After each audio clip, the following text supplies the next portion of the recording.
India ടുഡേയുടെ survey അനുസരിച്ച് LDF-ന് 87 സീറ്റാണ്. കോൺഗ്രസ് ഒരുപക്ഷെ ഭരണത്തിൽ വരാനുള്ള സാഹചര്യം ഉണ്ടാക്കാം. UDF എത്ര സീറ്റ് പിടിച്ചെടുക്കണം വിജയിക്കണമെങ്കിൽ? 29 സീറ്റ് പിടിച്ചെടുക്കണം. 29 സീറ്റ് പിടിച്ചെടുക്കണം. 71 സീറ്റ് വേണമെങ്കിൽ 71 സീറ്റ് വേണമെങ്കിൽ നിലവിലുള്ളത് 42 ആണ്. 42 ഉപതെരഞ്ഞെടുപ്പ് കൂടി അപ്പൊ 42 29 സീറ്റ് പിടിച്ചെടുക്കണം. ഇനി 100 ആകണമെങ്കിലോ? 100 ആകണമെങ്കിൽ 58 സീറ്റ് പിടിച്ചെടുക്കണം. 29 സീറ്റ് ഒരു വേവിന് തിരിച്ചു കിട്ടും എന്ന് വിചാരിക്കുക.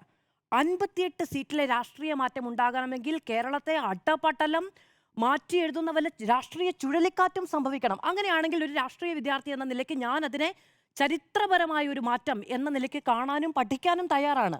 അത് ഈ സമയത്തിരുന്ന് പ്രഡിക്റ്റ് ചെയ്യാൻ പറ്റുമോ എന്ന് എനിക്കറിയില്ല. ഇനി LDF-ന് തോക്കാൻ നഷ്ടപ്പെടുന്ന സീറ്റുകളുടെ എത്ര എണ്ണമാണ്? 28 സീറ്റുകൾ. ഇന്നലെ പറഞ്ഞല്ലോ 26 സീറ്റുകൾ കടുത്ത രാഷ്ട്രീയ മത്സരം നടക്കുന്ന സീറ്റുകളാണ് ഇത്തവണ. അതുകൊണ്ടാണ് സാധ്യതയുണ്ട് എന്ന് പറയുന്നത്. പക്ഷേ 40 സീറ്റിലേക്ക് LDF-നെ ഒതുക്കണമെങ്കിൽ 100 സീറ്റ് അപ്പുറത്ത് കിട്ടണമല്ലോ.